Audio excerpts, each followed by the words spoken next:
To Reverend Ed Trevors. We were in Giant City, Roseman, California.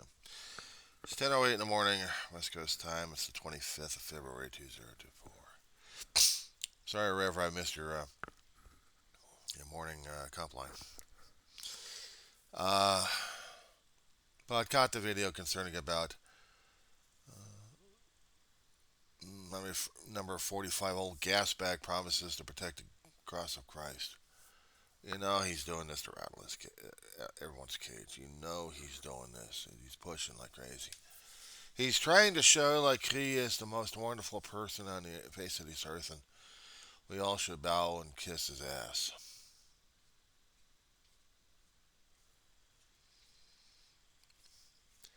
I'm grateful that you hit the highlights of history. You understand something about it, a bit of history. You've heard, you ever remembered hearing about him in the history courses growing up, how the church has screwed things up left and right, but how people in power want things left and right. We can't help ourselves. We are egomaniacs. We are megalomaniacs, even if we're taught how our spiritual leaders have given us an out on how to live, how to think, how to feel, how to grow. We got other people out there thinking, no, they're fools and they're idiots because they don't think about power. They don't think about glory. They don't think about us. We want it. We will take it in the name of God, but it's actually in the name of me. Because I'm a God, don't you think? How many popes have done this spiel and this shtick to people? How many cult leaders out there have done the same thing? We're worried about the power of cross. We're worried about the cross of Christ. People have this weird formatted thing in their head regarding what the power of Christ should be, what it is, what they kept thinking it is, because we have these other preachers and pastors that don't know their ass from hot rock, except they are enthused with the power of megalomania coupled with their own damn egos, and they're going off on a tirade. All these nice, lovely evangelicals going out there preaching and, well, we got to follow this leader over here because he talks our language and we have to follow him because. And then they go off on this damn blood pressure tirade of theirs. Yeah, it's a wonderful world we're living in, it. We haven't had a moment's peace in our own turbulent humanity's history. We haven't. We always have been pushed, prodded, cajoled into thinking that someone else knows better and therefore we have to follow them because they seem energetic. They got to say, follow me! I'll follow you to hell. No, actually, I'll throw you to hell first, but follow me anyway because I say so. Ha ha! I'm a maniac! You must follow me because I say so! Hmm. You know I can play the part myself. Oh, I can go off on a tangent on this one. I know you're tired of it. I know you're dead dog tired of it. He drains a lot of it out of us. The problem is that's why we have to keep leaning on our faith that we understand and know and just say, okay, if Christ and God are with me at this point over here, if Christ and God are the same, and they actually understand me, then maybe they know at times I need to take a step back, breather, reevaluate. But I'm not dead yet, I'm not done yet, and I ain't going to be. If they don't like it, they got another thing coming. Excuse me. Apologies for that. Body and its gurglings, and I don't apologize much for it sometimes. I am what I am. On my channel, I keep talking about stuff that they don't like to talk about. All the grieving, mourning, how the depression, how it affects a person, how does PTSD. One sec. I'm a guy trying to deal with breathing issues at this point over here, and Still got to go to the doctor in about a week or two. You gotta love the insurance out here. Not. I've heard too many pastors out there trying to tell us gloom and doom and how we're supposed to be following the stuff. Even Nostradamus, you ever heard about that name a long time ago? Made up these long list of quatrains, predictions, assumptions. Some of them came true, others didn't. We're still here, we're still alive. But unfortunately, some of these followers of Nostradamus would think that they're absolute gospel, and then coupled with the holy scriptures we have regarding whatever religion we follow or spiritual pathway, people always go off the deep end and think, well, these are gospel. We have to do this thing because it's true. Why? Because it's true. Why? Proof. How dare you? You are a non-believer. No, I believe, except I don't follow your bullshit. I don't follow your crap. And I don't believe in someone else's viewpoint is going to be accurate or not, unless I have a gut feeling tells me otherwise. And it's not just because of sour milk I may have drunk this morning for breakfast. Well, I didn't know. How did I know? How did I know it was sour? I can't tell if it's sour unless I look at it and smell it. If it doesn't smell it, then I think it's okay. But what if it isn't? Now I'm supposed to question everything else to see if it's legitimate for me, if it's poisonous for me, if this and that and this and that and this and that, and let's go on a paranoid, schizophrenic nut job. Let's go nuts on this one. And completely lose my mind, completely lose everything else I know about reality and everything else. And then, dear old River, let's grab people by the throat. No, not the throat. Grab them by the shoulders, dislocate their shoulders as we shake them apart and tell them that you have to follow me because I have this acid indigestion going on in my stomach and you have to follow it. I'm telling you, I got the feeling I got in my stomach right now and I'm going absolutely insane and just go on a complete blithering idiot tirade. Okay? Complete blithering tirade. Are we having fun yet? I'm sorry, I gotta laugh at the whole damn thing, especially when I make fun of the especially when I make fun of the whole thing. History isn't a joke. History is history. History teaches us stuff. Unfortunately, we're too stupid. I'll say it again. We're too stupid. We don't pay attention. We don't put things together. We don't put connections together.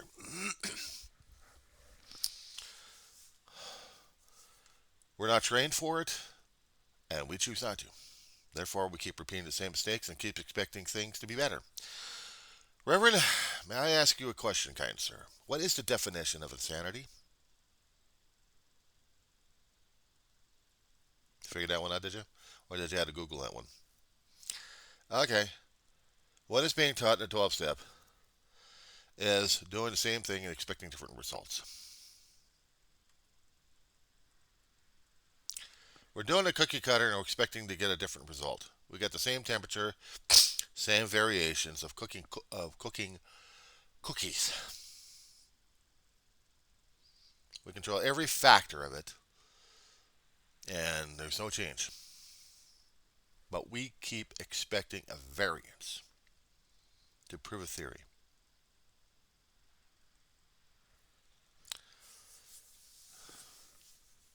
We can't think of something different. We're stuck on stupid. We're stuck in the box. We can't think outside the damn box. We think outside the damn box, it's going to kill us. So we have to keep thinking inside the box because it's safe. When we know things, we know the patterns, and we're comfortable with it. But we're still stuck in our own damn misery, in our own damn insanity. I, for one, am in that category. I am. Rev, have you ever had something that that throughout your life you convinced yourself that everybody's out to get you, and you come to a point in life that you actually need their services awfully damn bad? You ever heard of white lab coat syndrome? I had that, but also inflated into PTSD. I could not stand doctors at the age of 4 years old. And on my channel, I talk about it on a constant basis. Died 3 times on a table. Doctor saved my life 3 times on a table, and had this lifelong anger and hatred towards these guys because they caused more fear and more pain and more testing and used me as a lab rat. And I used every other kind of excuse after that to justify it. I am in a position in about a week and a half to go back to a medical establishment to see if this 58-year-old carcass body is dying or not. If it is, then I got no control over it, or maybe I do. If it isn't, then I've got maybe another 50 more years of carcass life left, and still trying to enjoy it as much as I can. But I've always held it against the medical establishment for all the pain and suffering they caused me, and I had PTSD for it, and I blamed angrily at them. A week and a half, I'm going over to my doctor's office that I canceled out I don't know how many times. But I need to do this. I need to go through the pain and misery of all the testing just to see if my carcass is dying or not. Yeah, you talk about God shock, you talk about revelation, you talk about somebody upstairs saying, "It's about freaking time, you lunatic!" It's like trying to come back to your senses when you've already lost your damn sentence. You're also asking about Gandhi, about 1946. That's when he was assassinated. And he did bring to the world a semblance of sanity, dignity, respect. Something that the other people wouldn't understand. He had to endure a lot. He was our 20th century version of Christ to a point. He wasn't where he was performing miracles except the miracles of wisdom, education of that sort to the people. Education is not just book learning. It's learning through other people, through other experiences. It's learning period of things happening around you, of realizations of ourselves and others. How is this one gas bag supposed to be protecting the cross of Christ if he doesn't understand one damn thing about being Christian, or at least about God? We go through the written materials about God, but the thing is, it's in here and in here, and if we don't understand that peace and quiet, if we don't understand that subtle voice in there that keeps trying to tell us, this is not kosher, try it this way, or maybe slow down, or maybe just a somewhat of a comforting hand on the shoulder, especially when you're crying your eyeballs out. Trust me on that one. I've been doing that so many damn times it's not even funny. Tilt this down a bit. Sorry. My experiences of being a griever and mourner for a hell of a long while, I kind of look forward to that calmness, but just needed to keep throwing up my tears and my my my pain. I keep pleading and praying to him. Forgive me. Not just for being human, but missing my family a great deal. My husband dead 11 years. I already had the anniversary a couple of weeks back, and it's still tearing me apart. My big brother Dave's coming up in September 8th. That hurts like hell. That's been coming up on 6 years, and it still tears me apart. These guys are my life and my world. I talk about them a great deal on my channel. Diary of the Griever named John Weaver. You click on my link, you probably click on where the hell my stories are. They're vast. Excuse me, sorry. I'm blasting out your eardrums. Had to get that stuff out of my throat there.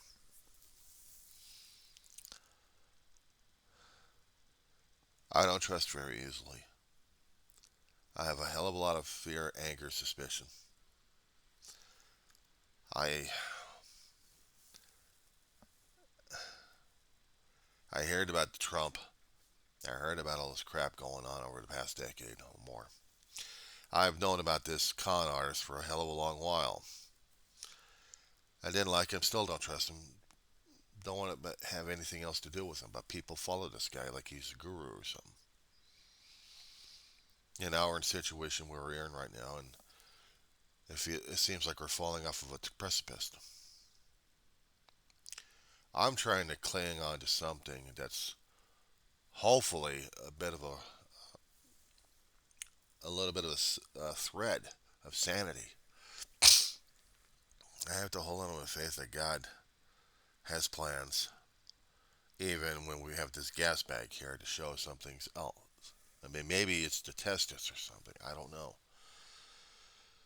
But if it is, I feel like I'm feeling lousy. I don't want to go in with the crowd. I don't want to fall in with all this damn insanity there, Rev. And I don't believe he's a Christian. But I'm not holding it against him for him not being a Christian. I've known some atheists and agnostics out there, people who follow a different religions, and faiths and beliefs and lifestyle. I know some people like that. I don't hold it against them. They are what they are. Accept them as is. When I go through the Star Trek thing in my life and telling people, IDIC, infinite diversity in infinite combinations. Live long and prosper. Yeah, right. Am I living long and prospering? I don't know. I'm still alive. I'm still breathing. Is that prospering? But what I know about faith and what I know about Christ is an everyday experience sometimes because I'm tested and I should be tested. I should be tested, tested, and tested again.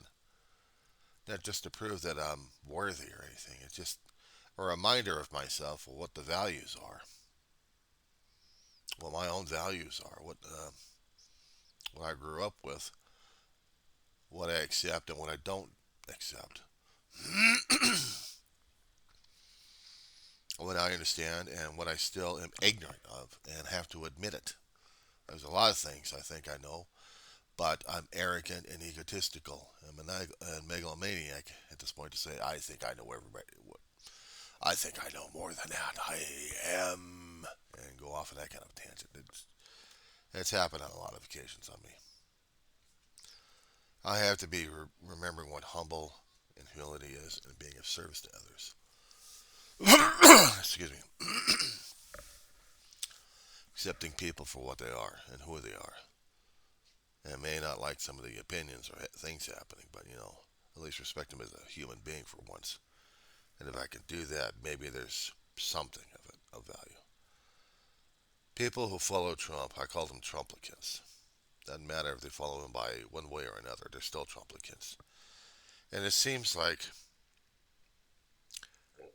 we're looking at what we kind of interpret something coming from the different passages of both Old and New Testament. I'm trying to see who the Antichrist or the false prophets are. And we keep pointing to each other. You're following a false prophet. You're following this. You're following. How dare you? Mine's the true. True. True. Well, I have something or someone true to me, and I'm holding on to that thing, and I'm not pushing it down people's throats. Unfortunately, other people do the same damn thing. They do it.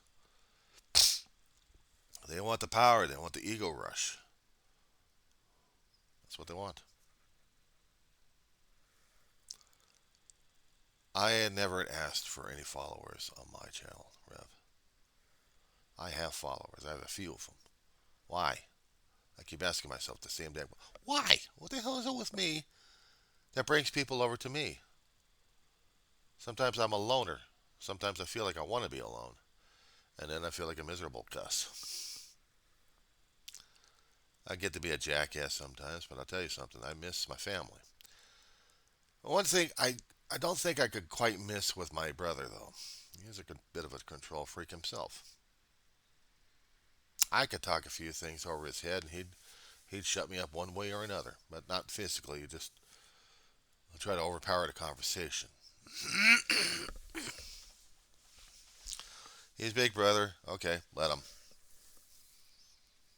I just let him blather on what he wants to blather on. I miss it these days. I do. Very rare can I find a recording somewhere in my digital files that I can have a conversation with him, or hear a conversation with him, and hear a little bit of a story there. And I hold on to them. I treasure them a great deal. I wish I had it for my mother, though. My brother and ma held this connection with each other. Firstborn to mother. The stories she would tell them, and then I get the boiled down version of it. She heard stories from her own mother, passed away back in the 80s when we took care of her. Caregivers, what can I say? Excuse me. Sorry about that, Rev. I'm like that in the morning. My throat goes crazy, especially.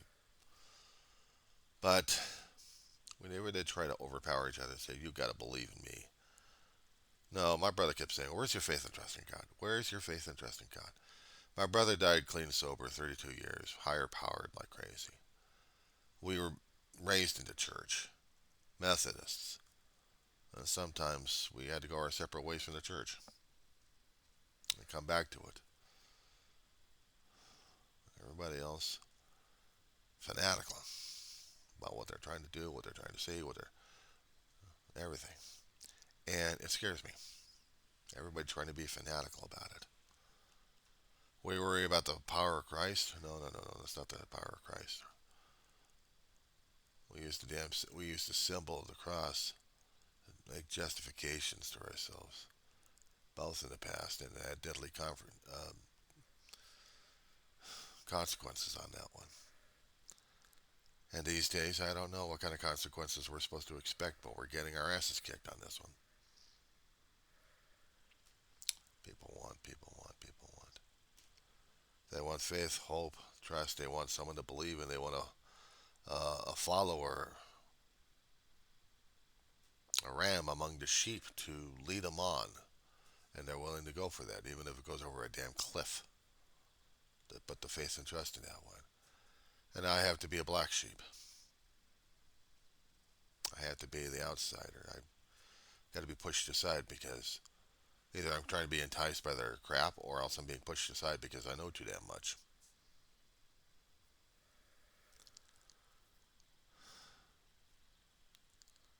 I'm not trying to do the ram's horn and blare out a warning.